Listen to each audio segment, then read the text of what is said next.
Stacie Curran has lived and worked in Westport for over 50 years, although she looks like she's 30. You're my best friend. 1984 Staples High School graduate.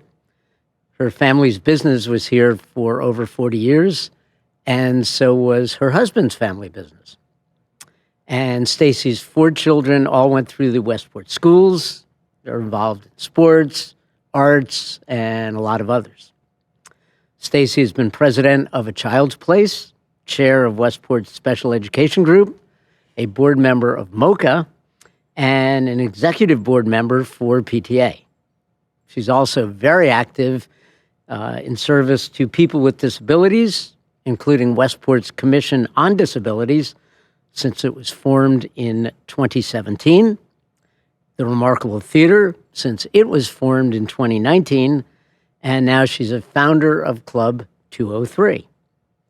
Sharuna Mahesh has lived here since 2004 with her husband and 2 children.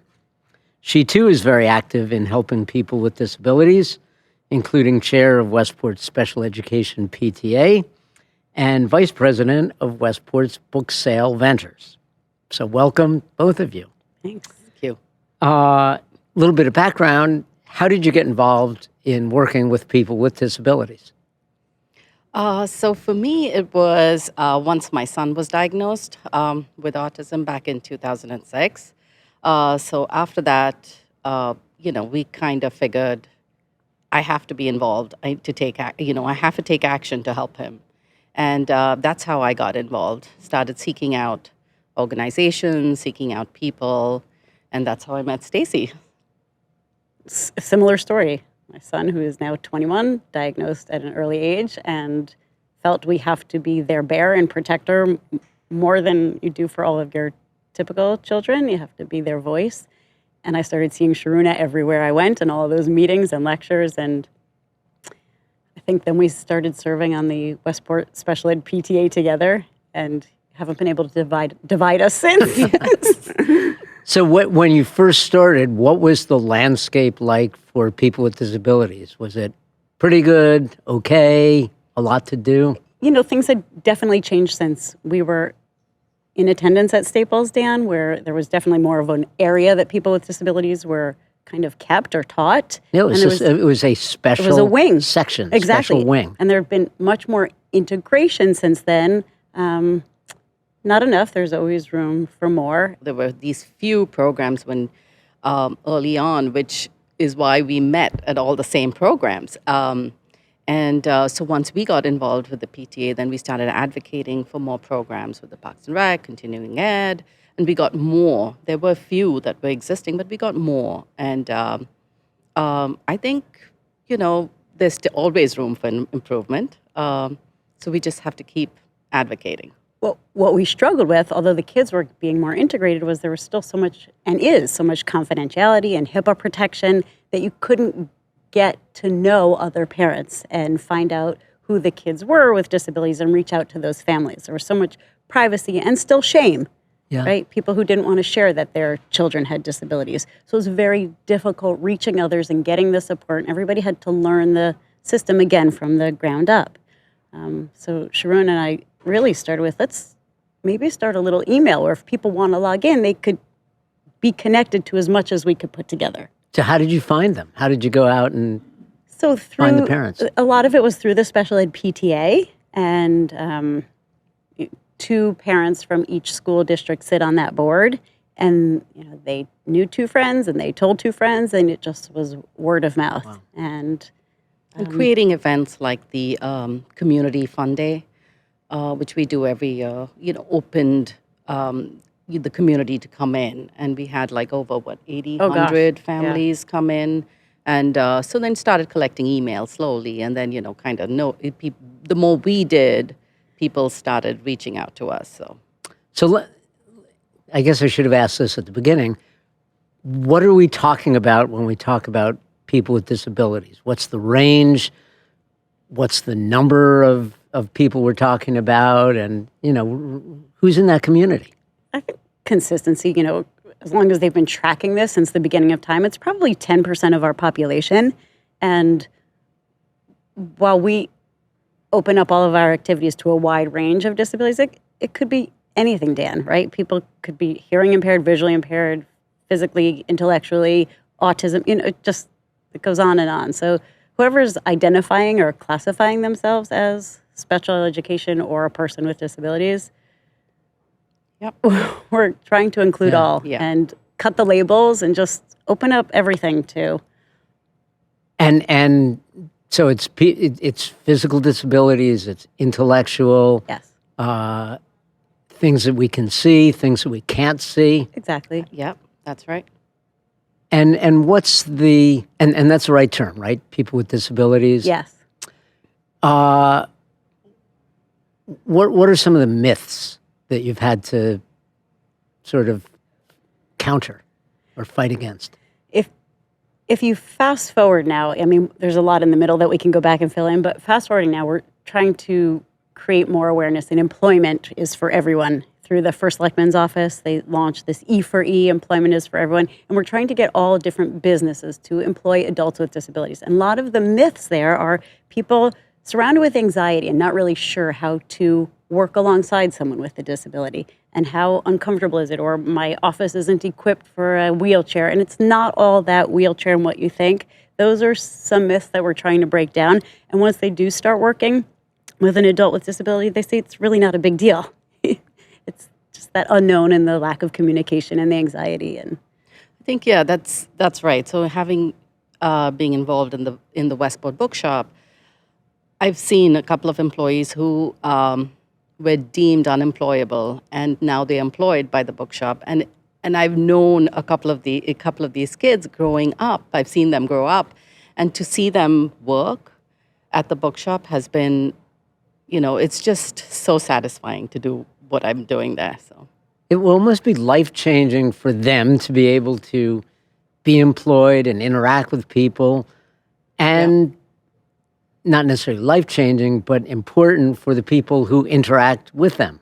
absolutely. thinking about the Remarkable Theater and watching, people come flying in a rush. They've got to get their best spot in the municipal parking lot, and they're greeted with someone at the entrance, usually an adult with a disability, and then again at the top of that driveway up to the Imperial lot. And they have to slow down a little bit and listen to what the person directing them or checking their ticket has to ask or say. And by the time they're actually on the parking lot, they've slowed down, they've calmed down, they're here for an enjoyable evening, and all of that is so fun to watch unfold. And we have so many employees through the Remarkable Theater that will just come and volunteer on the nights that they can't get a spot to work, because it is their social opportunity too. So, I've noticed, I mentioned CVS before. I know Stop and Shop is a really good employer. yes. And the sense I get, because certainly when we were growing up, we didn't see that. Not as much, no. I get the sense that Westport is, at this point, fairly aware of issues and of the importance of things like employment. Is that true? It's getting there. We've been taught about this cliff that happens for children when they become adults, 18 to 21 in their range. The day the bus doesn't come, the school bus doesn't come and pick them up anymore. And there's nothing. You see all of their typical kids go off to college or whatever they're going to go do. And I think Westport is now creating that scaffolding to sort of catch these adults with disabilities, so there isn't that cliff that they fall off of. Westport is now opening up their doors to social opportunities and employment and these things that really are very difficult for them. And they wind up living in their parents' basement, until they're picked up by senior services at age 65. So that whole gap that has been horrific, Westport's embracing and helping those that can't help themselves. Yeah, and I think it's we still have a little bit to go. I think, like with social opportunities, they're I think they are limited, and it's lonely out there. It's once they graduate, it's lonely to try and find new people to hang out with, because they've lost all these friends that they've made at Staples. So I think that's a struggle, and I think the next one would be housing. Where do they stay? That's what I wonder. Where will my son live? So that's the next challenge, I think. And transportation. Right. So let's do that. Let's do first the social opportunities. You're wearing logo shirts that say Club 203. Yes. Give us the DL on Club 203. So starting with the Commission on People with Disabilities, that Jim Marpy still says is one of the top 5 most proud things he did in his service to Westport.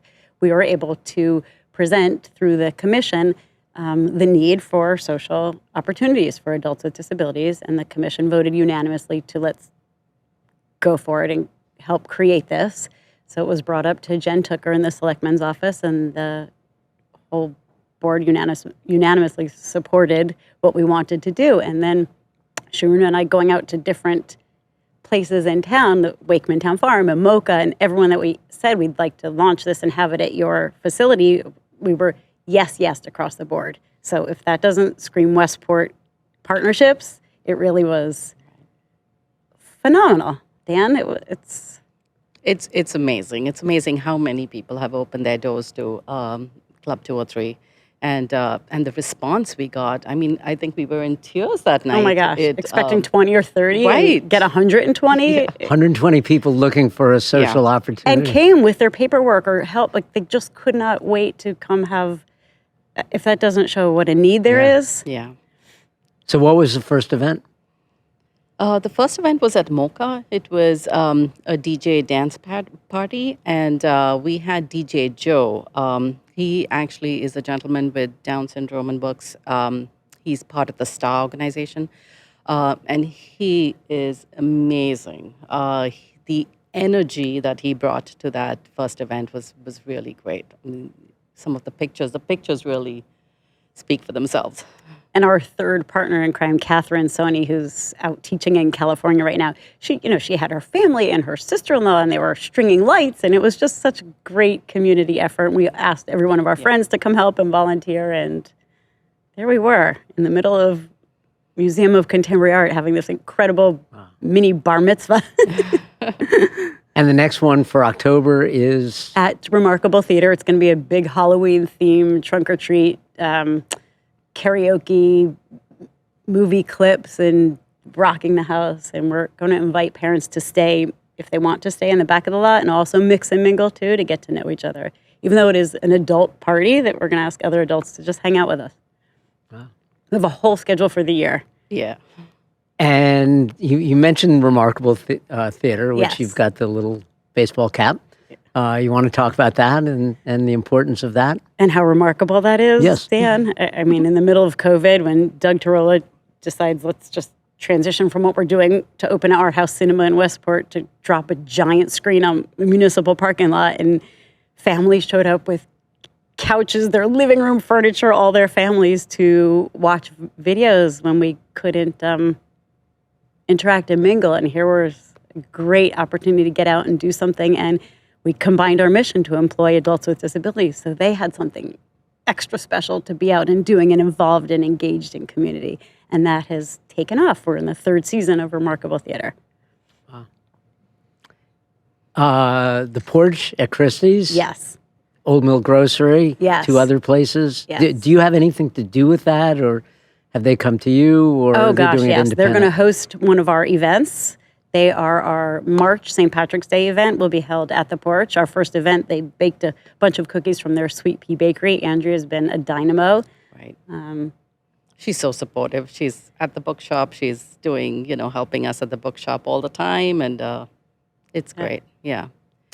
But you mentioned areas that need work, housing and transportation. Mm-hmm. Do you want to talk about those and what the issues and the challenges are? Well, for me, the housing is really the fear right now. For me, it's the fear of where he's going to live. And, as long as we are around, he's with us. But what happens after that? And but just trying to figure out. I haven't really thought through, but I know that's something that we have to kind of talk about and discuss and see how we can, make that work in our community. So what are we talking about? Independent living, cluster housing? What exactly would work? I think either independent living or finding or roommates in an apartment, and just using maybe technology to kind of to monitor them a little more so that, we're not using as much resources. This is the community that have had the eyes and ears on these children as they've grown up to become adults. If there was more affordable housing or places that they could live, or like Dave Waldman was starting to do on that Riverside Avenue, just where you get 4 or 5 or 6 adults with disabilities that can live together. Maybe there is a supervisor that comes in, or maybe you combine some of their state dollars so that there's someone that comes in and checks on them once a day. Those kind of creative thinking things and opportunities would be something I'd love to see the town work on. And transportation, most adults with disabilities are not driving. So here we are working our bum off to get employment and social opportunities, but they can't get there. So we'll be meeting with Peter Gold to talk about, who's so involved with transportation. Can we use some of those wheels to you buses that maybe are around all day? And instead of just going to the train platform, maybe there could be another circle or a place to go to the grocery store or drugstore or employment. Just utilizing everything that there is in Westport. Westport loves Westport, so. Yeah. I know that, there's some housing, clasp homes, Star lighting the way. And some of these homes are in neighborhoods, and they've said, the neighbors embrace their neighbors with disabilities. There was a story of a woman in a wheelchair in one of these houses now. They just did a technological tweak so that she could get in with her wheelchair without having to ring the doorbell or having somebody there. So, it's just a more feeling of independence for her. So I guess these... To Sharuna's point, right? These smart homes that are being created now, and really they will trigger an alarm if you've left the door open or you left the stove on or left a... Yeah. Get there. Yeah. So who are some... We've mentioned some organizations, some people. Who are some of these unsung or overlooked heroes in Westport who are working in the disability community? Anybody you want to give a shout out to? Oh my gosh, I could give a shout out to so many. to Colleen Dilberti at ASF, who when she first started hearing about this, I don't even know if she has anyone in the disability world. She said, "What can we do to help? What can ASF do to help?" What are some other?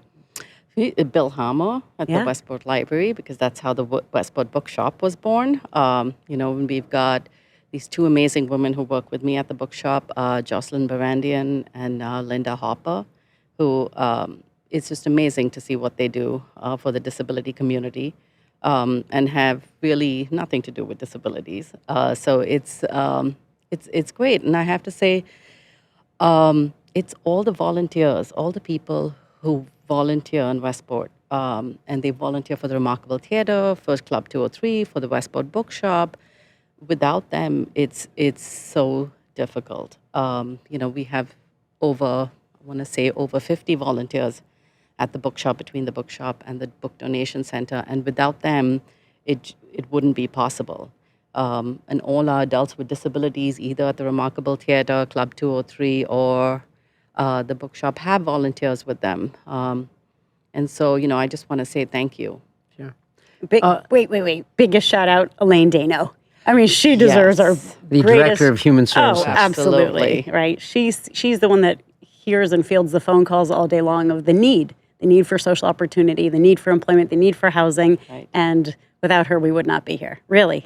So, and Jim Ross. Oh, gosh, for forging on and wanting the Commission on People with Disabilities to be a commission, not just a committee.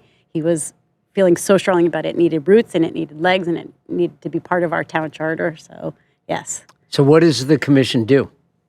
The commission tries to, so the mission of the commission, I'm not going to know it word for word, but it is really to help people with disabilities access every part of our town with a little extra support or whatever is necessary. If 20% of our town is someone either who has a disability or someone helps serve someone with a disability, let's provide that one extra layer of scaffolding or support to let them access all Westport has to offer. We've mentioned several times Westport Bookshop, right across the street from the library here. Right. And it started really with the book donations here, right? Do you want to give the backstory? Sure.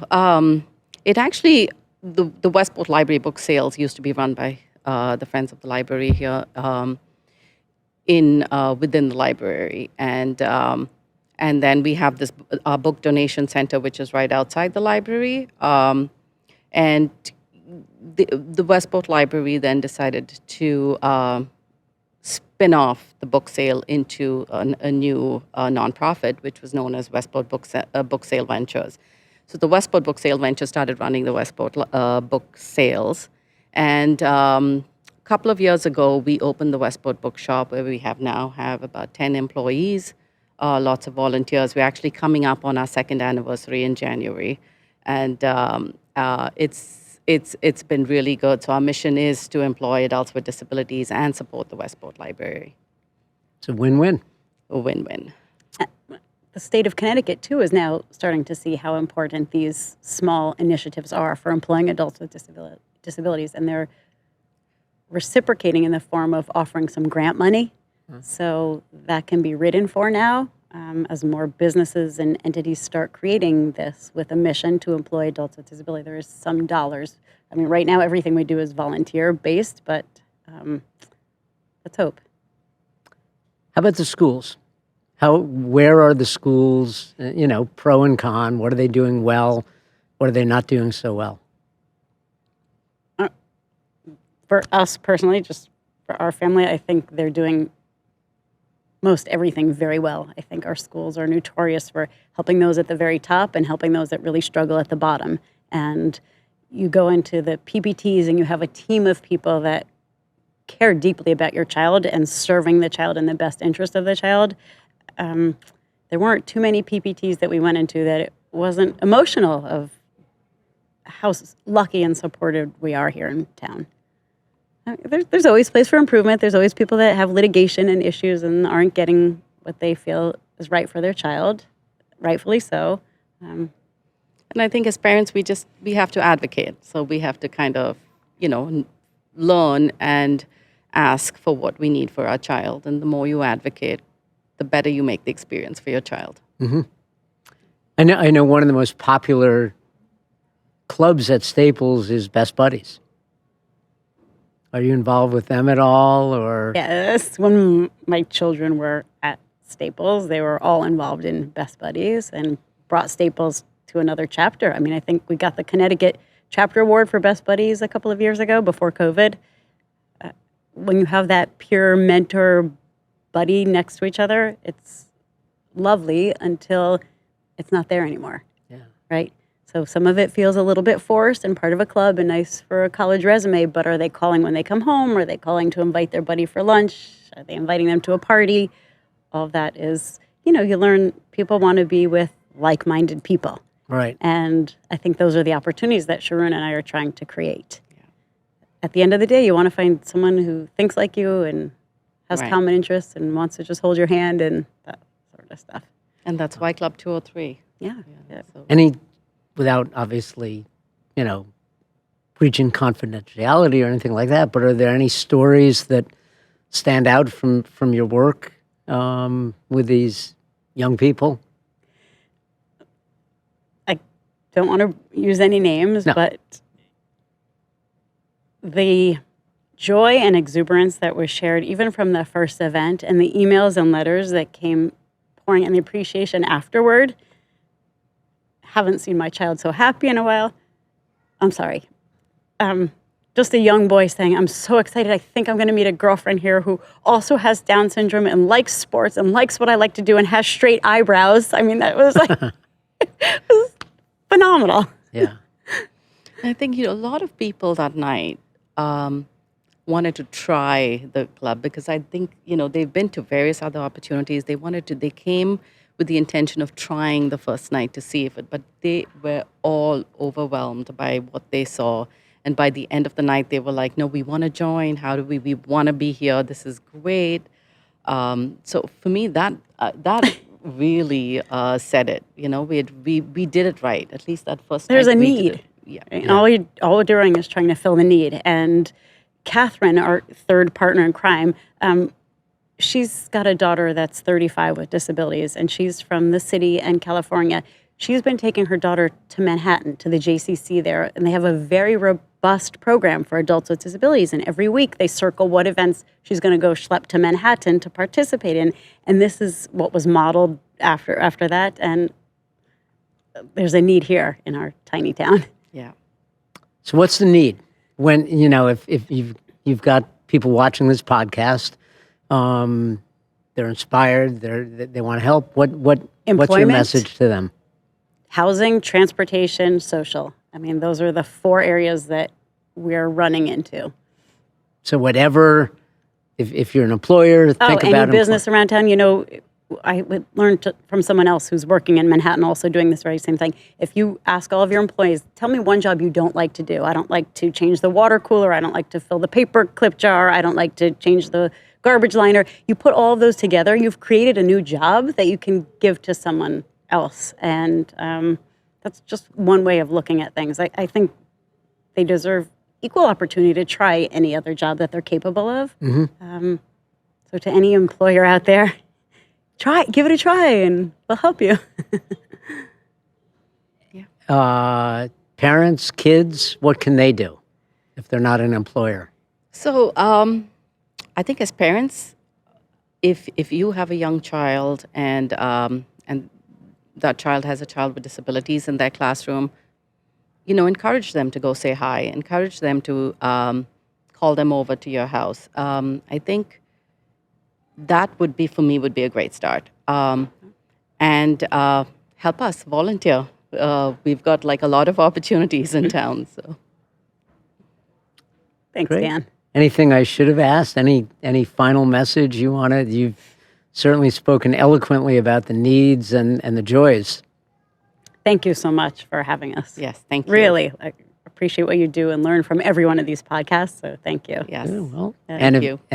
So the last thing is, if anybody wants to take that next step, Oh gosh, what do they do? How do they get in contact? they could email us at club203.org, or I'm happy to share reach out to email, any of phone us. number. Right. Okay. Stacie Curran, Sharuna Mahesh, thanks for being on 0688 of the podcast and for all you do. Thank Thank you. Thanks so much. You bet.